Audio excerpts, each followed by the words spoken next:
నమస్కారం. సకల సంపదలను సృష్టించే దేవత లక్ష్మీదేవి. ఆమె ఆ సంపదలను అందరికీ పంచిపెట్టడానికి తన ప్రతినిధిగా ఎన్నుకున్న వ్యక్తే ఈ కుబేరుడు. కుబేరుడు కలియుగ ప్రత్యక్ష దైవమైన ఆ వెంకటేశ్వర స్వామికే వడ్డీకిచ్చి వెంకటేశ్వర స్వామి పేరునే వడ్డీ కాసుల వాడిగా మార్చేశాడు. కలియుగం మొత్తం కూడా వెంకటేశ్వర స్వామి హుండీలో వచ్చే డబ్బులు కేవలం కుబేరుడి అప్పుకు సంబంధించి వడ్డీ తీర్చడానికే సరిపోతాయంట. అందుకే వెంకటేశ్వర స్వామిని వడ్డీ కాసులవాడు అంటారు. అసలు ఎవరి కుబేరుడు, అతని గురించి ఈ కథలో తెలుసుకుందాం. బ్రహ్మ కుమారుడైన పులస్త్యుని మనవడు విశ్రవసు ఇలిబీలకు జన్మించాడు ఈ కుబేరుడు. రావణ, కుంభకర్ణ, విభీషణులు విశ్రవసుడి మరో భార్య అయిన కైకసికి జన్మిస్తారు.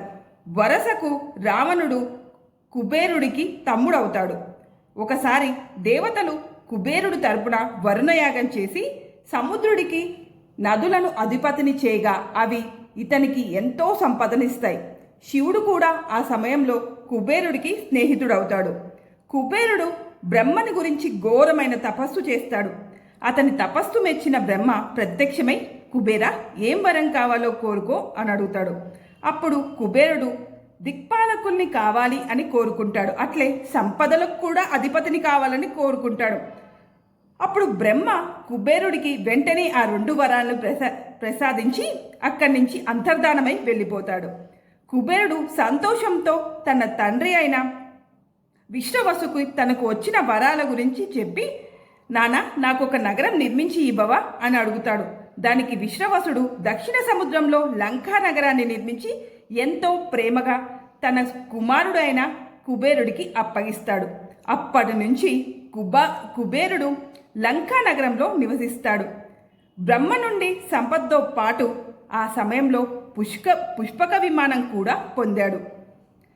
విశ్రవసుడికి మరో భార్య వల్ల జన్మించిన రావణుడు బ్రహ్మ నుండి ఎన్నో వరాలు పొంది తన సైన్యంతో కుబేరుడిపై దాడి చేసి లంకా నగరానికి అధిపతి అవుతాడు. కుబేరుడు దగ్గర నుంచి లంకా నగరాన్ని గుంజుకొని దానికి అధిపతి అవుతాడు. బంగారు లంకని రావణాసురుడికి వదిలేసి అలకాపురి అంటే గంధమదనం పైన అలకాపురి అనే మరొక రాజ్యాన్ని నిర్మించుకొని అక్కడ నివసిస్తూ ఉంటాడు కుబేరుడు. అదే సమయంలో లంకా నగరాన్ని పరిపాలిస్తున్న రావణుడు తన అన్న అయిన కుబేరుని దగ్గర నుంచి బంగారు లంకా నగరాన్ని గుంజుకున్న గర్వంతో, బ్రహ్మదేవుడి దగ్గర నుంచి వరాలు పొందిన గర్వంతో దేవతలను, ఋషులను, బ్రాహ్మణులను, మనుషులను అష్ట కష్టాలు పెడుతూ ఉంటాడు. ఆ సమయంలో వీళ్ళందరూ కలిసి విష్ణుమూర్తి దగ్గరికి వచ్చి తమ మొరను విన్నవించుకుంటారు.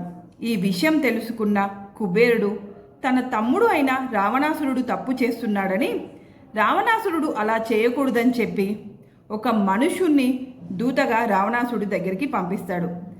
అయితే ఇదంతా విన్న రావణాసురుడికి కోపం వస్తుంది.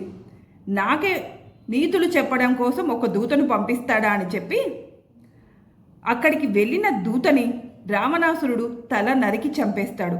తర్వాత వెంటనే నాకు నీతులు చెప్తాడా ఈ కుబేరుడు అని కుబేరుడు నివసిస్తున్న అలకాపురిపైకి దాడికి వెళ్తాడు. అలకాపురిని ఆక్రమించుకుంటాడు. తర్వాత తన అన్న అయిన కుబేరుణ్ణి కూడా చంపడానికి ప్రయత్నిస్తాడు.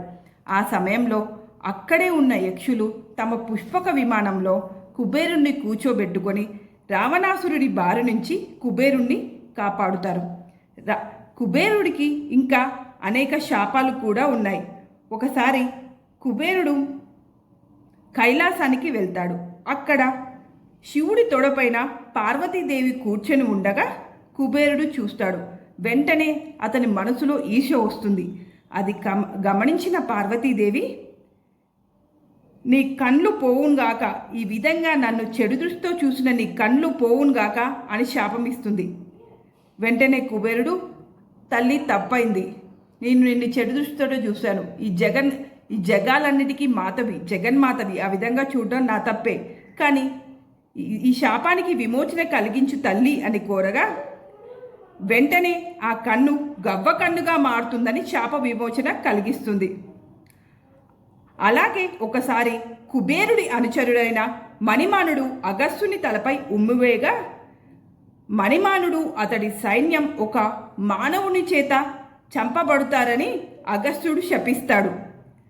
దానికి తగ్గట్లుగానే ఒకసారి భీమసేనుడు సౌగంధికా పుష్పాల కొరకు గంధమదనం అంటే అలకాపురి ఉండే ప్రదేశమైన గంధమదనం వెళ్ళినప్పుడు మణిమానుడికి అతని సైన్యానికి గొడవ అవుతుంది.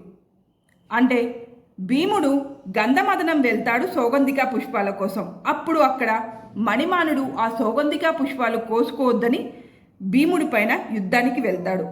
ఆ యుద్ధంలో మణిమానుణ్ణి అతడి సైన్యాన్ని భీమసేనుడు సంహరిస్తాడు. కుబేరుడి భార్య పేరు భద్ర. కుబేరుడు నరవాహనుడు. నరుడు తన మనసులో తలచినంతనే కుబేరుడికి నరుడు వాహనం అవుతాడు. కుబేరుడికి ఇంకా చాలా పేర్లు ఉన్నాయి. అలకదీప, ధనేశ్వర, ధనపతి, కైలాస నిలయ, నరవాహన, పోలస్య, రాజరాజ, రాక్షసాధిపతి, రాక్షసేశ్వర, వైష్ణవన, యక్షదీప, యక్షాధిపతి, యక్షపతి, యక్షరాజు. ఈ భూమి మీద ఉన్న సకల సంపదలకు అధిపతి, ధనాధిపతి ఈ కుబేరుడు. కలియుగాంతం వరకు కుబేరుణ్ణి ప్రతి మనిషి తన మనసులో మోస్తూనే ఉంటారు.